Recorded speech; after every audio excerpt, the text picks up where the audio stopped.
11:34. La oposición criticó al gobierno por quitar la urgencia al proyecto que extiende el postnatal de emergencia. El Ejecutivo tomó esta decisión después de que parlamentarios de Chile Vamos ingresaran una indicación para extender este postnatal hasta diciembre. Vamos a conversar sobre este y otros temas con la ministra de la Mujer, Antonia Orellana. ¿Cómo está, ministra? Muy buenos días.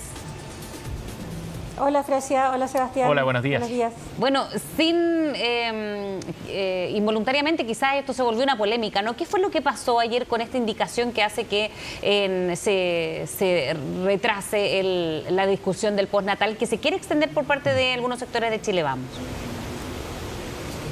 Sí, bueno, primero quiero recordar dos cosas fundamentales para poder entender lo que ocurrió. Primero, que el gobierno fue el que propuso la extensión del permiso postnatal parental e ingresó un proyecto de ley para extenderlo. Y en segundo lugar, que hay una ley, hay una norma constitucional, de ahí pues se puede hablar de la de Constitución lo que quiera, pero la Constitución que hoy nos rige impide que los parlamentarios presenten ideas que impliquen gasto fiscal. Extender por más del plazo que propuso el gobierno el permiso postnatal implica gasto fiscal y por lo tanto la indicación que presentó la oposición era inadmisible, ¿ya? Entonces, si no retirábamos la urgencia y hacíamos que todo se votara así, como si no estuviera ese elefante sobre la mesa, ¿cierto?, ¿qué habría pasado? Se habría podido aprobar la extensión hasta el 31 de diciembre del permiso postnatal parental, pero sin recursos. Y eso no le sirve de nada a las mujeres. Y por lo tanto, la opción que tomó el gobierno para poder dialogar con las parlamentarias fue devolver el proyecto a comisión para poder llegar ahí a un acuerdo al que estamos plenamente disponibles respecto al plazo. O sea, esto se sigue discutiendo de la misma manera, entonces se va a extender, la posibilidad está, o cuando hay que ver también en presupuestos ya para los próximos meses, esto en qué plan estás, porque recordemos que además este plan de extensión del postnatal estaba dentro de la emergencia sanitaria.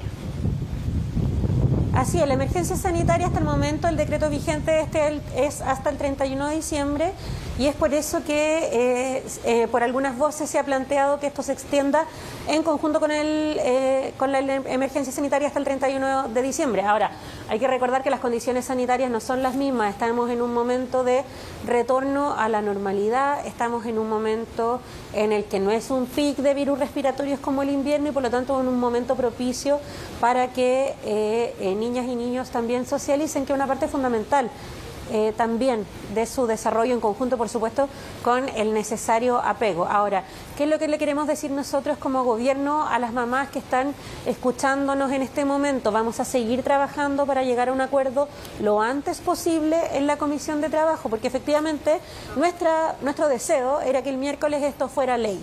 Lamentablemente, por intentar pegarse un gustito respecto a quién puede presentar iniciativas de gasto que la oposición sabe que no lo puede hacer, tuvimos que retrasar el despacho de esta ley, pero vamos a seguir trabajando para llegar en el más breve plazo posible a la publicación del permiso postnatal parental extendido para que esas mamás puedan tener la claridad para conversar con sus empleadores y hacer los trámites necesarios. Entonces, para tener bien claro este punto, ¿hasta cuándo se extendería, ministra, finalmente entonces el postnatal de emergencia?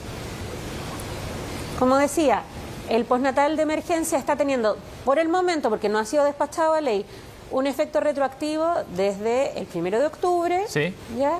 Y hasta el momento, 30 de noviembre. Estamos dispuestas a conversar en la Comisión de Trabajo con las parlamentarias de oposición para poder extender más, pero eso tiene que ser ateniéndose a la normativa, a las reglas del juego. Ellas no pueden presentar normas que presenten gasto fiscal, así que estamos esperando también ese gesto de diálogo de parte de ellas. Pero de todas maneras, ministra, ¿será o estará sujeto todo esto solo a la situación sanitaria o se consideran otros factores? Porque ayer la diputada Osandón, cuando conversábamos sobre este tema acá en CNN, planteaba que habían otros temas que tienen que ver fundamentalmente con la situación económica, con la situación de desempleo que afecta a las mujeres, etcétera, como factores a considerar para evaluar algún tipo de extensión y ya no solo aspectos sanitarios. Por cierto, El trimestre de verano es un trimestre muy importante para las mujeres, sobre todo para las mujeres del campo y de las zonas turísticas. Claro. Es un trimestre en donde se reactiva la situación económica.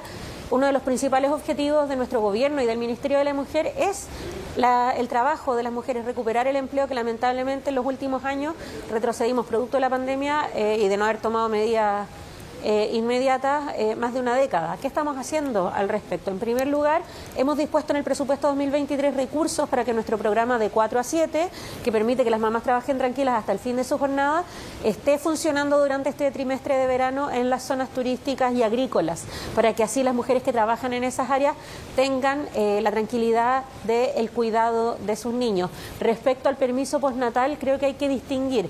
Una cosa son las medidas que se han tomado en virtud de la emergencia sanitaria y otras son discusiones pendientes de nuestro país, largamente pendientes, como por ejemplo la corresponsabilidad, el Sistema Nacional de Cuidados.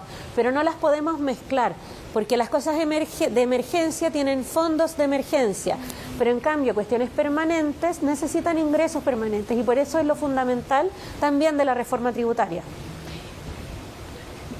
Ministra, hay otra discusión que se va a retomar, que ahí usted también la mencionaba, que tiene que ver con el proyecto de ley por el derecho de las mujeres a una vida libre de violencia. Eso, ¿de qué manera? Y en paralelo, me imagino yo, como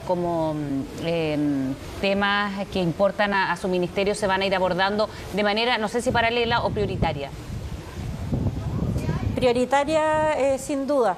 Y creo que, a diferencia de lo que nos pasó con el permiso postnatal parental, en la tramitación de la Ley Integral de Violencia estamos demostrando que distintos sectores se pueden poner de acuerdo y trabajar en conjunto cuando se trata del bienestar del conjunto de las mujeres. ¿Por qué?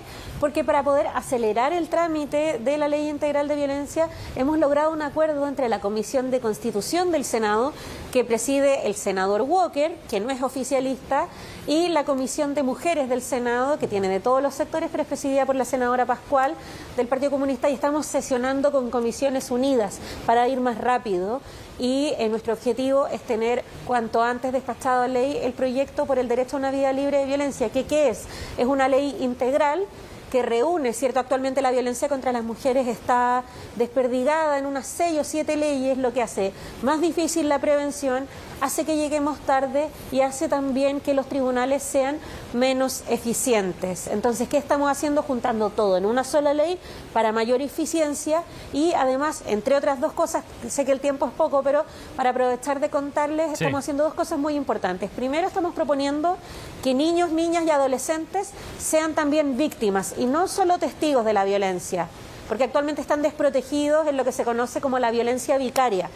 Y eso produce cosas tan contradictorias como que el mismo Poder Judicial, a través de 2 tribunales distintos, le dice a una mujer cautelar de alejamiento, pero al mismo tiempo le dice cautelar de alejamiento con visitas. Y tenemos cifras de que al menos el 9% de los femicidios concretados se hacen durante el régimen de visita. Por lo tanto, hay que mirar eso. Esa es una de las disposiciones importantes que estamos haciendo. Y otra muy importante tiene que ver con lo que pasa en tribunales. Y hace poco tuvimos un muy buen ejemplo, lamentablemente, a propósito del juicio en contra de Martín Pradena. Entonces estamos aprendiendo de ese juicio y otros, disponiendo que no se pueda indagar en el caso de delitos sexuales, no se pueda indagar en el historial sexual de las víctimas, a menos que esté explícitamente vinculado a las pruebas necesarias para el juicio. ¿Por qué? Porque los estereotipos de género se siguen ocupando en tribunales para hacer ideas de la mala víctima o de algo hizo o por algo le pasó, ¿cierto? Entonces queremos limitarlo lo más posible en el curso de esta ley, entre otras muchas cosas que estamos haciendo en el proyecto. Ahora, ministra, en el otro tema y que tiene que ver con la extensión del postnatal de emergencia, en un momento cuando se extendió, en la primera vez se preocupaba mucho que estaban justo en el límite, ¿no?, de este periodo. ¿Qué pasaría, por ejemplo, si ya se les extendió y esto se aprobase de nuevo? ¿Se sigue extendiendo o es para aquellas que están empezando el periodo o son una de las indicaciones que quizás hay que verlo en su minuto? Es con un límite de hasta 60 días, tal como hemos ingresado en el proyecto de ley. O sea, ya si se le había extendido, por ejemplo, no sé, una mujer que tenía hasta septiembre, ya con eso se terminaría igual su postnatal. Si ya había ocupado los 60 días, sí, si le quedaban todavía, puede retomarlos. Perfecto. Bien, ministra Orellana, muchas gracias por conversar con nosotros a esta hora, muy amable. Gracias, ministra. Muchas gracias a ustedes, que tengan un buen día.